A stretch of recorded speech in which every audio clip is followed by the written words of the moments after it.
मैं जानता हूं तुम यह संदेश भय के साथ नहीं बल्कि सच्चाई जानने की तड़प में सुन रहे हो, इसलिए शांत हो जाओ, अपने हृदय को स्थिर करो और मेरी वाणी को अपने भीतर उतरने दो। मैं वही हूं जो तुम्हारे मन की हर धड़कन सुनता है। मैं वही हूं जो तुम्हारे घर की हर दीवार के पीछे छुपी ऊर्जा को पहचानता है। तुम्हारे परिवार पर किसी एक व्यक्ति की दृष्टि टिकी हुई है और यह साधारण दृष्टि नहीं है। यह ईर्ष्या, जलन और अधूरी इच्छाओं से भरी हुई दृष्टि है। वह व्यक्ति तुम्हारे हंसते हुए घर को देखकर भीतर ही भीतर टूटता है। तुम्हारी शांति उसे सबसे ज्यादा चुभती है। वह सामने से मित्रता का मुखौटा पहनता है, लेकिन भीतर उसके विचार विष की तरह फैलते रहते हैं। तुमने कई बार बिना कारण घर में तनाव महसूस किया होगा। बात बात पर मन का अशांत हो जाना, छोटे मुद्दों का बड़ा बन जाना। यह संयोग नहीं है, यह उस नकारात्मक दृष्टि का प्रभाव है जो लगातार तुम्हारे परिवार को देख रही है। मैं तुम्हें डराने नहीं आया हूं, मैं तुम्हें चेताने आया हूं, क्योंकि समय रहते सच जान लेना ही रक्षा है।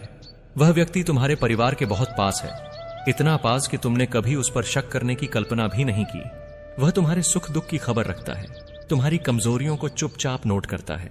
उसकी बातों में अक्सर तुलना होती है, कभी वह तुम्हारे बच्चों की, कभी तुम्हारे जीवन की, कभी तुम्हारी तरक्की की। तुमने यह भी महसूस किया होगा कि उसके जाने के बाद घर का वातावरण भारी हो जाता है।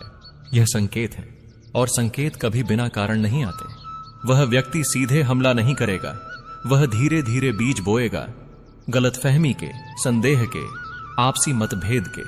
उसका उद्देश्य तुम्हारे परिवार को बाहर से नहीं, अंदर से तोड़ना है। लेकिन सुनो, जब तक तुम अंधे थे तब तक उसे शक्ति मिल रही थी। अब जब तुम सुन रहे हो, अब जब तुम सच जानने को तैयार हो, उसकी शक्ति कमजोर पड़ने लगी है। मैं तुम्हें नाम इसलिए नहीं बता रहा क्योंकि सच्चाई का रास्ता तुम्हें स्वयं पहचानना है।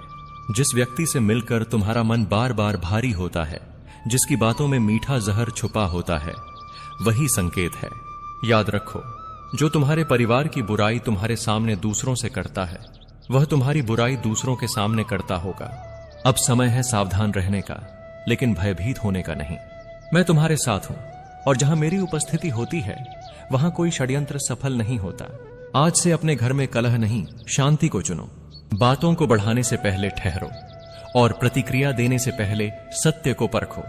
वह व्यक्ति यही चाहता है कि तुम आपस में टूटो, लेकिन तुम एक रहोगे, यही उसकी हार है। अपने घर में मेरी स्मृति को स्थान दो।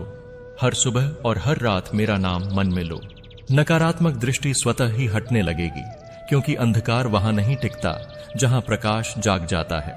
यह तो केवल शुरुआत है, अभी और बहुत कुछ है जो तुम्हें जानना आवश्यक है।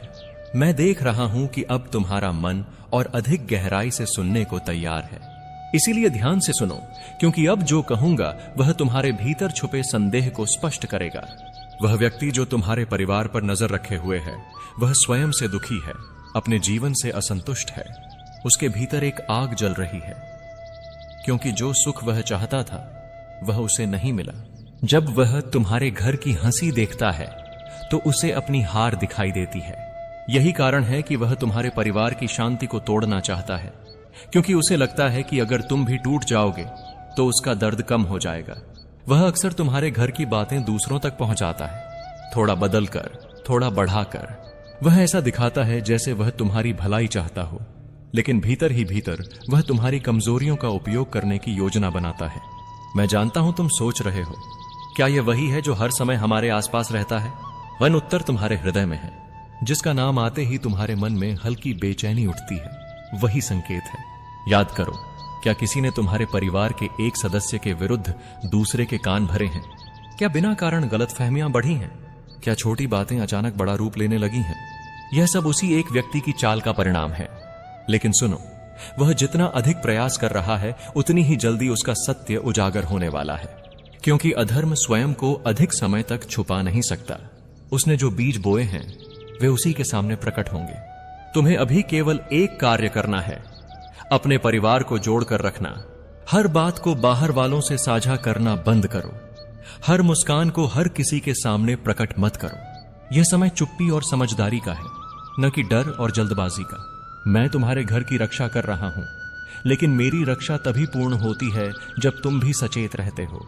आज से तुम देखोगे वह व्यक्ति स्वयं दूर होने लगेगा, उसकी बातें स्वयं उलझने लगेंगी, क्योंकि जब प्रकाश आता है तो छाया स्वयं पीछे हट जाती है। तुम्हारे परिवार पर आई यह परीक्षा दरअसल तुम्हें और अधिक मजबूत बनाने के लिए है। भरोसा रखो, जो तुम्हारा कुछ बिगाड़ना चाहता है वह स्वयं अपने कर्मों में उलझ जाएगा। अब और ध्यान से सुनो, क्योंकि अब मैं तुम्हें उस बात तक ले जा रहा हूं जहां से भ्रम समाप्त होने लगता है। वह व्यक्ति केवल बाहर से ही नहीं, अंदर से भी तुम्हारे परिवार की ऊर्जा को पढ़ रहा है।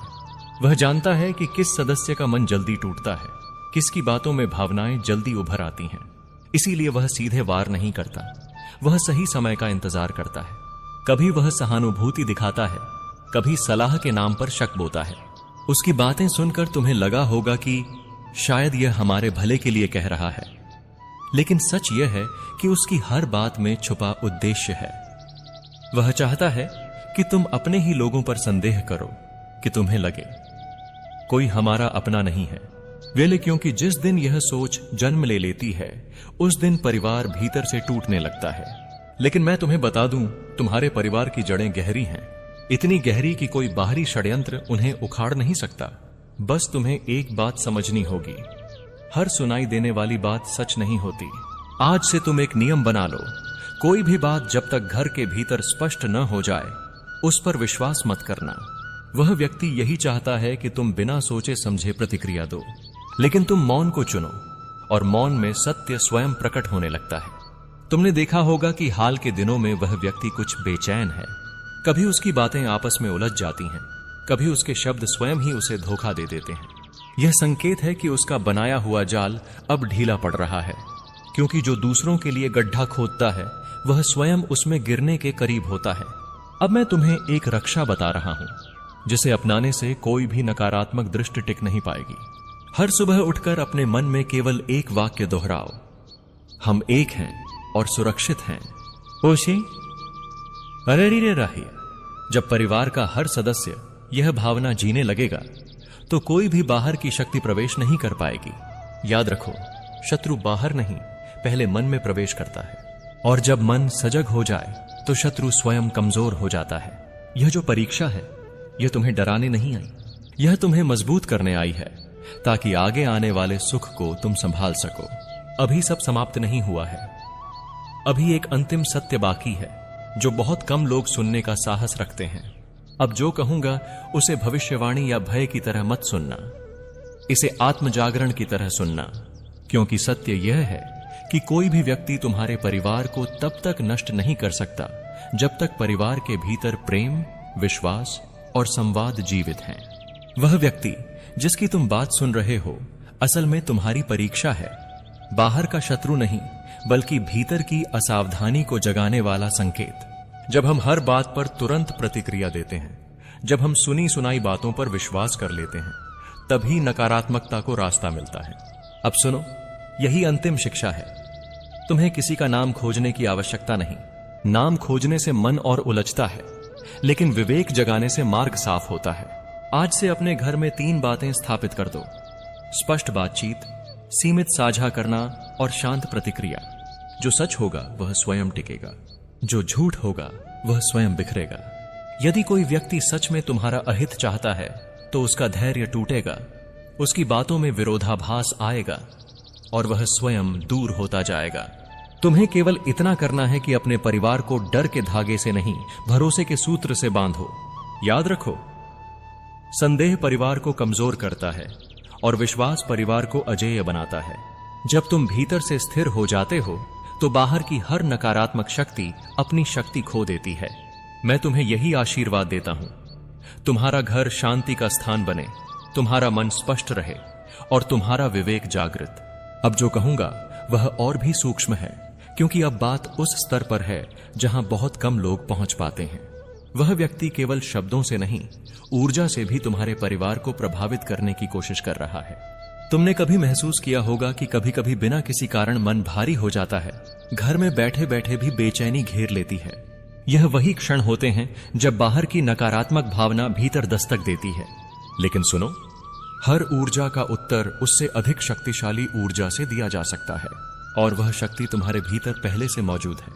वह व्यक्ति जितना अधिक सोचता है उतना ही अपने कर्मों का बोझ स्वयं उठाता जा रहा है। क्योंकि जो किसी और के घर को उजाड़ने की कामना करता है वह अपने ही मन का संतुलन खो बैठता है। अब ध्यान दो, उसके जीवन में धीरे धीरे रुकावटें आने लगेंगी। उसकी बातें लोग गंभीरता से लेना बंद करेंगे, उसके इरादे उसी पर उलटे पड़ेंगे। यह दंड तुम्हें देने की आवश्यकता नहीं, यह कर्म का नियम स्वयं लागू करता है। तुम्हें बस एक बात का ध्यान रखना है, अपने घर की बातें अपने घर तक ही सीमित रखो। हर मुस्कान हर किसी के लिए नहीं होती, हर दुख हर किसी से साझा करने योग्य नहीं होता। जब तुम यह समझ लोगे तो कोई भी बाहरी दृष्टि तुम्हें छू नहीं पाएगी। अब अपने परिवार के हर सदस्य को एक दूसरे की ढाल बनना होगा, एक दूसरे का शस्त्र नहीं। जब तुम एक हो जाते हो तो सबसे बड़ा शत्रु भी निर्बल हो जाता है। याद रखो, डर वह द्वार है जिससे नकारात्मकता प्रवेश करती है, और विश्वास वह दीवार है जिसे कोई तोड़ नहीं सकता। अब तुम्हारा मार्ग स्पष्ट है, तुम्हारा मन पहले से अधिक सजग है। जो व्यक्ति तुम्हारा अहित चाहता था वह स्वयं अपने भीतर उलझता जाएगा और तुम शांति की ओर बढ़ते जाओगे। अब यह भाग तुम्हें डर से नहीं, दृष्टि से भरने आया है। क्योंकि अब तक तुमने बाहरी संकेत सुने, अब भीतर का सत्य समझो। सुनो, कोई भी व्यक्ति तुम्हारे परिवार को तब तक क्षति नहीं पहुंचा सकता जब तक परिवार के भीतर स्पष्टता, संयम और प्रेम जीवित है। वह व्यक्ति जिसकी छाया तुमने महसूस की, असल में तुम्हारे जीवन में आया हुआ चेतावनी संदेश था। यह संदेश यह बताने आया था कि अब समय है अधिक सजग होने का, कम बोलने का और अधिक समझने का। कभी कभी ईश्वर किसी को शत्रु बनाकर नहीं भेजता, बल्कि आईना बनाकर भेजता है, ताकि तुम देख सको कहां तुम्हारी सीमाएं ढीली हैं, कहां तुम हर किसी पर भरोसा कर लेते हो। अब तुम बदल चुके हो, अब तुम हर मुस्कान को सच नहीं मानते, हर बात पर तुरंत प्रतिक्रिया नहीं देते। यही परिवर्तन तुम्हारी सबसे बड़ी रक्षा है। ध्यान रखना, जो व्यक्ति वास्तव में बुरा चाहता है वह स्वयं बेचैन रहता है। शांति सबसे बड़ा अस्त्र है, क्योंकि वह दूसरे के भीतर की अशांति को उजागर कर देती है। मैं तुम्हें वह शांति दे रहा हूं जो किसी भी चाल से बड़ी है। तुम्हारे भीतर जो स्थिरता है वही तुम्हारी ढाल है, उस पर भरोसा रखो। हर रात सोने से पहले अपने हृदय को हल्का करो। जो चिंता तुम्हारी नहीं, उसे वापस संसार को लौटा दो। मैं तुम्हें वह निश्चिंतता दे रहा हूं जिससे तुम्हारी नींद भी प्रार्थना बन जाए। जिसकी आत्मा शांत है उसके विरुद्ध कोई योजना सफल नहीं होती। तुम उसी शांति की ओर बढ़ रहे हो। मैं श्री कृष्ण हूं और मैं तुम्हें यह स्मरण कराने आया हूं कि तुम्हारा जीवन किसी और की चालों से नहीं, तुम्हारे अपने कर्मों से आकार लेता है। जब तुम यह सत्य समझ लेते हो तब बाहर की हर हलचल छोटी हो जाती है। मैं तुम्हें वही आंतरिक स्वतंत्रता दे रहा हूं जिससे तुम किसी भी भय के बंधन में न बंधो। तुम जितने मुक्त भीतर से होगे उतना ही कोई तुम्हें छू नहीं पाएगा। यही तुम्हारी असली सुरक्षा है। कभी कभी लोग अपने अधूरेपन को छिपाने के लिए दूसरों पर छाया डालने की कोशिश करते हैं, पर जो स्वयं प्रकाश से भरा हो उस पर किसी की छाया नहीं टिकती। मैं तुम्हारे भीतर उस प्रकाश को और प्रखर कर रहा हूं। तुम्हें अब यह समझ आने लगेगा कि कौन तुम्हारे साथ सच में खड़ा है। यह समझ तुम्हें शांत भी रखेगी और सशक्त भी। यदि कोई तुम्हें भ्रमित करने की चेष्टा करे तो उसके साथ बहस मत करो, केवल सत्य पर टिके रहो। सत्य को किसी प्रमाण की आवश्यकता नहीं होती। मैं तुम्हें वह स्थिरता दे रहा हूं जिससे तुम बिना हिले अपने धर्म पर खड़े रहो। जिसने यह सीख लिया उसे कोई हिला नहीं सकता। तुम वही सीख रहे हो। हर दिन कुछ क्षण स्वयं के साथ बिताओ, वहां तुम्हें अपनी ही आवाज में मेरा मार्गदर्शन मिलेगा। मैं तुम्हें बाहरी शोर से ऊपर उठाकर आंतरिक मौन में ले जा रहा हूं। उसी मौन में हर षड्यंत्र विफल हो जाता है, क्योंकि मौन में सत्य की गूंज सबसे तेज होती है। तुम्हें किसी से डरने की आवश्यकता नहीं, तुम्हें केवल अपने मार्ग से भटकने से सावधान रहना है। मैं तुम्हें हर मोड़ पर संकेत दूंगा, बस तुम्हें सुनने की आदत डालनी है। जो सुन लेता है वह कभी भटकता नहीं। तुम सुनना सीख रहे हो। मैं श्री कृष्ण हूं और अब मैं तुम्हें उस सत्य के और निकट ला रहा हूं जिसे तुम भीतर से महसूस करने लगे हो। जब मन शांत होता है तब वह हर छोटे बड़े संकेत को साफ देख पाता है। मैं तुम्हारे भीतर उसी शांति को गहरा कर रहा हूं। जिसे यह शांति मिल जाती है वह किसी भी भ्रम से ऊपर उठ जाता है। तुम उसी अवस्था में प्रवेश कर रहे हो। लोग क्या सोचते हैं, क्या कहते हैं, क्या करते हैं, यह सब उनके भीतर की दुनिया का प्रतिबिंब है। तुम्हारी दुनिया तुम्हारे कर्मों और नीयत से बनती है। मैं तुम्हें दूसरों के व्यवहार से मुक्त कर रहा हूं। जब तुम यह स्वतंत्रता पाओगे तब किसी की चाल तुम्हें विचलित नहीं कर पाएगी। तुम्हारी आत्मा अब और हल्की हो रही है। यदि कोई तुम्हारे बारे में गलत धारणाएं बनाए तो उन्हें बदलने की चिंता मत करो। सत्य को साबित नहीं करना पड़ता, वह स्वयं प्रकट हो जाता है। मैं तुम्हें वही भरोसा दे रहा हूं। जिसके पास यह भरोसा होता है वह बिना बोले भी बहुत कुछ कह देता है। तुम्हारी उपस्थिति अब वही कह रही है। हर परिस्थिति तुम्हें या तो तोड़ती है या निखारती है। मैं चाहता हूं कि तुम हर अनुभव को अपना शिक्षक बनाओ। जब तुम सीखने लगते हो तब कोई भी तुम्हें हानि नहीं पहुंचा सकता। मैं तुम्हें हर अनुभव से शक्ति निकालना सिखा रहा हूं। तुम भीतर से और मजबूत बन रहे हो। डर तब आता है जब हम भविष्य की कल्पना में खो जाते हैं, पर जो वर्तमान में टिक जाता है उसे कोई भय नहीं सताता। मैं तुम्हें इस क्षण में लौटना सिखा रहा हूं। यही क्षण तुम्हारी ढाल है। यही मैं तुम्हारे साथ खड़ा हूं। मैं श्री कृष्ण हूं और अब मैं तुम्हें उस गहराई में ले जा रहा हूं जहां आत्मा स्वयं से मिलती है। जब तुम स्वयं को पहचान लेते हो तब बाहर की हर चाल व्यर्थ हो जाती है। मैं तुम्हें वही आत्मज्ञान दे रहा हूं। जो स्वयं को जान लेता है वह किसी के बहकावे में नहीं आता। तुम उस अवस्था के और पास हो। कभी कभी जीवन तुम्हें ऐसे मोड़ पर लाता है जहां भरोसा और सावधानी साथ साथ चलनी होती है। मैं तुम्हें यह संतुलन सिखा रहा हूं। न जरूरत से ज्यादा शक, न अंधा विश्वास, बस जागरूक प्रेम और शांत बुद्धि। यही तुम्हारा मार्ग है। यदि कोई तुम्हें उलझाने की कोशिश करे तो अपने भीतर के स्थिर केंद्र पर लौट आओ। वहां कोई शोर नहीं पहुंचता। मैं तुम्हें उसी केंद्र से जोड़ रहा हूं। जो वहां टिक जाता है वह किसी भी तूफान में डगमगाता नहीं। तुम वही स्थिरता पा रहे हो। हर दिन अपने भीतर यह प्रश्न पूछो, क्या मैं सच के साथ खड़ा हूं? यदि उत्तर हां है तो शेष सब स्वतः ठीक हो जाएगा। मैं तुम्हें यही सरल पर गहरा सूत्र दे रहा हूं। सच के साथ खड़ा व्यक्ति कभी हारता नहीं। तुम उसी सच में जड़ें जमा रहे हो। लोग आ सकते हैं, जा सकते हैं, बदल सकते हैं, पर तुम्हारा धर्म, तुम्हारी सच्चाई नहीं बदलनी चाहिए। मैं तुम्हें उसी अटलता से भर रहा हूं। जिसके पास यह अटलता है उसे कोई गिरा नहीं सकता। तुम उसी अटलता में स्थिर हो रहे हो।